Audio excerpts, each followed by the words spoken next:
Welcome বন্ধুরা moon ব্লগসে। তো দেখো আজকে আমি বানাবো চিংড়ি মাছের কারি।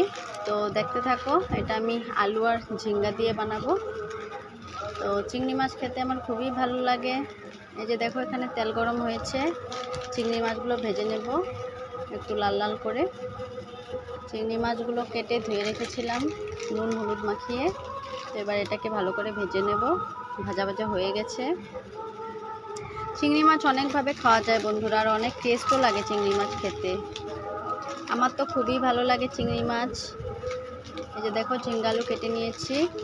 এবার মাছ ভাজা তেলে আরও একটু তেল অ্যাড করে দিয়েছি। এবার এটাতে কালো জিরে ফোড়ন দেব। কালো জিরে ফোড়ন দেওয়ার পর এখানে আলুগুলো দিয়ে দেব। চিংড়ি মাছ অনেকভাবে খাওয়া যায়। চিংড়ি মাছের টেস্ট অসাধারণ লাগে, খুবই টেস্ট লাগে চিংড়ি মাছ। আমার তো খুবই ফেভারিট একটা মাছ। এটাকে ভালো করে নেড়ে চেড়ে নেব। আলুটাকে ভেজে নেব প্রথমে। তোমরা কে কীভাবে খাও জানিও কমেন্ট করে। এখানে একটু লঙ্কা অ্যাড করে দিলাম। মনে হচ্ছে লঙ্কা অনেক দিয়েছি, কিন্তু লঙ্কাগুলো বন্ধুরা খুব ছোট ছোট। এখানে দেখতে মনে হচ্ছে বড়, কিন্তু লঙ্কাগুলো খুবই ছোট ছোট, তাই অনেকগুলো অ্যাড করেছি। তোমরা যে যেভাবে ঝাল খাও ওভাবে দিতে পারো। এখানে আমি নুন আর হলুদ গুঁড়ো অ্যাড করব। কেউ আছে একটু কম ঝাল খায়, কেউ আছে একটু বেশি ঝাল খায়। তো যে যার মতো ঝালটা আর লবণটা ইউজ করতে পারো। এখানে আমি এগুলোকে ভালো করে নেড়ে চেড়ে নেব। আলুগুলো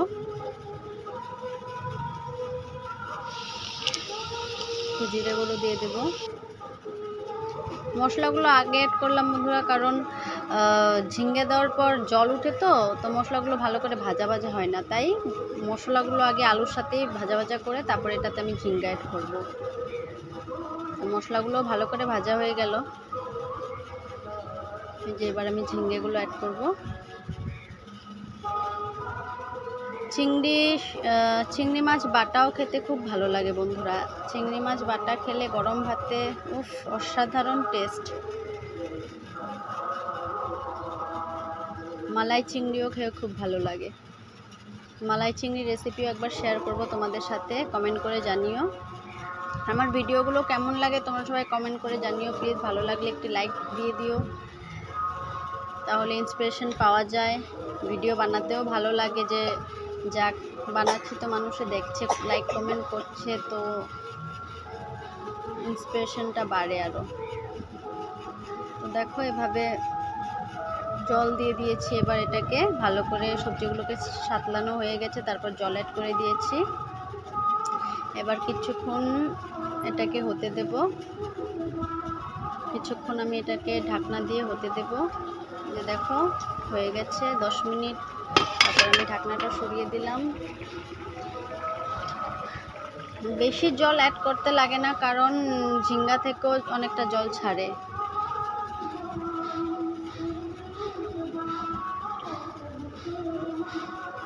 আলু সেদ্ধ হয়ে গেছে বন্ধুরা।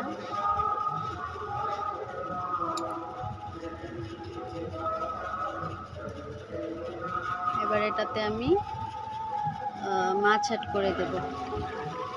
চিংড়ি মাছগুলো ছলে দিয়ে দিলাম। এবার একটু নেড়ে চেড়ে দেব। খুবই সিম্পল রেসিপি, কোনো ঝামেলা নেই। শুধু মাছটা একটু বাছতে লাগে, একটু টাইম লাগে, ওটাই। তাছাড়া কোনো ঝামেলা নেই। আর এটা গুঁড়ো মশলা দিয়েও যে খারাপ লাগে তেমনটা নয় বন্ধুরা, ভালোই লাগে খেতে। কারণ চিংড়ি মাছের নিজস্ব একটা টেস্ট আছে, তো তাই চিংড়ি মাছ এভাবে বানিয়ে খুবই টেস্ট লাগে। তো ফ্ল্যাশটা অফ হয়ে গিয়েছিল আমার মাঝখানে, তা আবার অন করলাম। তো আজকের জন্য এখানেই শেষ করলাম বন্ধুরা। দেখা হচ্ছে আবার অন্য কোনো ভিডিওর সাথে। ততক্ষণ তোমরা ভালো থাকো, সুস্থ থাকো, আর আমার চ্যানেলটাকে সাবস্ক্রাইব করে পাশে থাকো বন্ধুরা। দেখো দেখতে খুব সুন্দর কালার এসেছে, খেতেও খুবই টেস্ট হয়েছিল। তো টাটা ফ্রেন্ডস।